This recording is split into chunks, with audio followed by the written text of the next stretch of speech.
SPI ICS fait partie du groupe SPI, qui est le leader indépendant européen dans les domaines de l'énergie et des communications.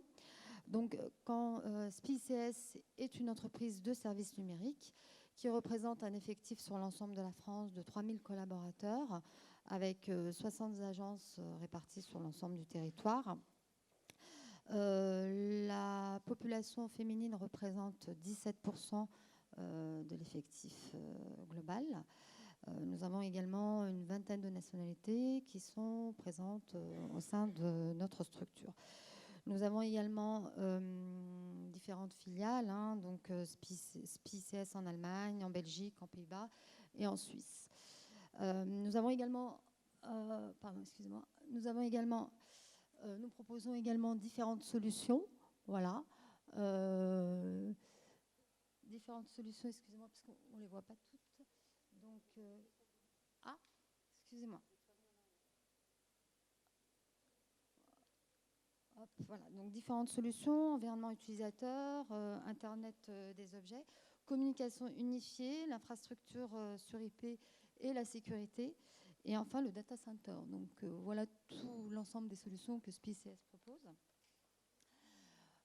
SPI ICS également a mis en place un réseau mixte qui s'appelle SOSPI Ladies.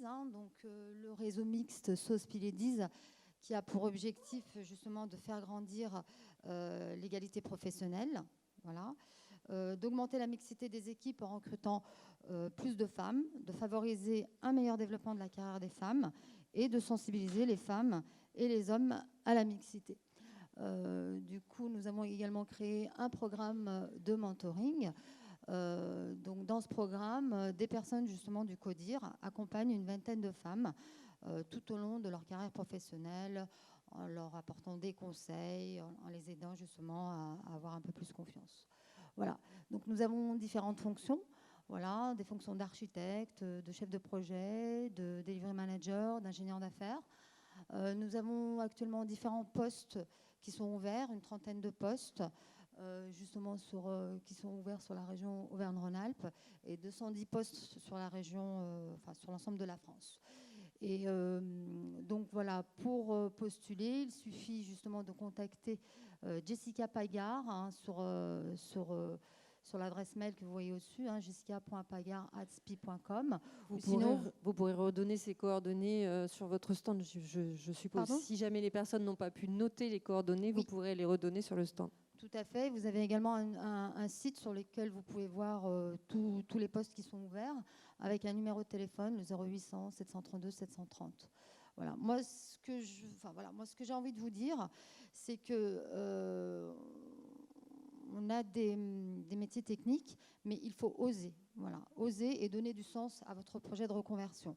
Donc, vous allez le voir à travers le témoignage de Nourana Samedova, oui, justement, qui ne faisait pas forcément partie du domaine technique, mais qui travaille chez nous. Voilà, tout simplement. Je l'invite d'ailleurs à me rejoindre. Donc, je récupère le micro. Merci. Bienvenue, Nourana Samedova, c'est ça ? Bonjour. Bonjour. Je vous invite à rapprocher le micro et à le coller sur le menton comme ça. Pas de souci. C'est un exercice. Je dis bonjour à tout le monde. Et on se tourne vers les personnes à qui on s'adresse. Vous êtes ici donc en tant que technicienne informatique chez SPI ICS. Depuis combien de temps ? Alors, depuis février 2018. Oui. Donc, ça fait un peu plus d'un an. Non. Février 2018. Ah, 2019, pardon. 2019, donc quelques mois. Ça fait 7 mois, 8 mois. Ok, très bien. Si je fais un rapide résumé de votre parcours, vous avez commencé votre expérience professionnelle en France. Vous êtes turc. Je suis turque d'origine. Je parle plusieurs langues, donc je commençais ici en France. On va y venir après. Donc vous avez fait juste un début de parcours professionnel en France, puis vous êtes parti en Allemagne, où vous avez créé une première activité de vente de caisses automatiques et pour les épiceries, et que vous avez bien développé. Vous aviez créé une deuxième activité en étant très jeune. Vous avez développé une activité de vente de véhicules d'exportation depuis l'Allemagne et de pièces détachées. Donc une belle activité avec une belle situation professionnelle. le départ vers l'Allemagne était pour des raisons personnelles. Pour des raisons personnelles, vous avez choisi de revenir en France en laissant, c'est un choix, toute cette belle activité professionnelle. Et là, il fallait trouver une nouvelle solution et se reconvertir et se rebondir, en tout cas. Exactement. Et à ce moment-là, qu'est-ce qui s'est passé ? À ce moment-là, j'ai eu l'occasion de rencontrer ma responsable, et puis, qui est actuelle, et puis repartir sur quelque chose que je ne connaissais pas du tout. Et c'était vraiment pas... je ne me voyais pas du tout dedans. Ce n'était pas quelque chose qui me motivait au début. Mais je me suis dit, on peut le faire, je peux le faire. Il faut oser, même si c'est un échec, on ne perd rien. Pour moi, faut foncer, il faut avoir envie. Quand je suis arrivée, je n'avais aucune expérience, je n'ai pas d'expérience, je ne sais pas ce que je fais, mais la motivation et puis l'envie, ça nous pousse à vouloir, à réussir, à évoluer. C'était quoi la motivation ? C'était les métiers de l'informatique qui vous intéressaient ? Non, réussir, tout court, changer, réussir, et si ça me plaît, continuer, évoluer. Et ça vous plaît ? Ça me plaît énormément, je ne m'attendais pas vraiment et je me retrouve dans une... je n'ai pas envie de faire autre chose, j'ai envie de continuer et évoluer. Déjà quand je suis arrivée, je ne savais même pas ce que j'allais faire, mais c'était déjà, je vais évoluer. Et maintenant, je sais ce que je veux faire et puis je fais tout pour devenir vraiment technique, connaître toutes les bases et puis continuer, quoi. C'est quoi concrètement votre travail aujourd'hui ? Alors, mon travail aujourd'hui, concrètement, c'est dans une plateforme où on répond à des appels téléphoniques, on résout des problèmes informatiques, c'est-à-dire dans Microsoft, etc., Excel, il faut connaître, voilà.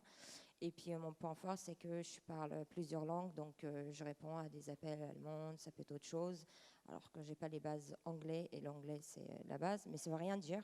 Maintenant, je commence à me lancer à apprendre l'anglais, alors que je n'aimais pas du tout. Mais si vous parlez quelle langue aujourd'hui ? Alors combien et lesquelles ? Alors je parle 5 langues. Je parle le turc, le russe, l'allemand, l'azéri, c'est l'Azerbaïdjan, et le français. Et j'utilise sur la plateforme le plus l'allemand et puis le français. Comme quoi, on peut avoir des compétences cachées dans les coins et dont on ne se sert pas et qui pourraient être potentiellement utiles. C'est ça. Est-ce que vous avez dépassé la peur, parce que vous m'aviez partagé l'idée qu'au départ, envoyer un mail, c'était vraiment pas votre truc, si je reprends l'expression. Aujourd'hui, comment ça se passe par rapport à ce médium qu'est l'informatique ? Alors au début, oui, j'avais peur, je me disais, est-ce que vraiment ça va me plaire, etc. Mais en fait... faut pas avoir peur, c'est parce qu'en fait, il faut avoir juste confiance en soi, à ses compétences, plutôt à la motivation et l'envie, moi j'ai dit. Parce qu'on n'a pas d'expérience, on ne sait pas ce qu'on fait, donc on se lance. Mais quand on a envie de réussir à apprendre, on en peut en fait, on peut toujours. Et c'est jamais trop tard pour changer, pour faire quelque chose où on est épanoui, on est content de se retrouver. Parce que, comment ça se passe dans l'équipe aujourd'hui avec laquelle vous travaillez ? Ça se passe super bien. On est dans une équipe de 9 personnes. Là, en ce moment, on est 2 filles avec ma responsable de 3 femmes. Et puis le reste, c'est des hommes. Après, c'est super intéressant. Ils sont drôles, ils sont cool. Et puis, ça se passe super bien. On se lève le matin. C'est pas avoir le boule au ventre. Je vais au travail. C'est vraiment, j'ai trouvé ce qu'il me faut. Je fais ce que je veux. J'aime.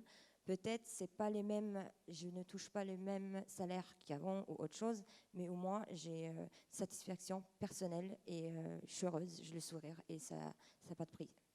Merci beaucoup, Lorena Samedova, pour ce témoignage. Merci.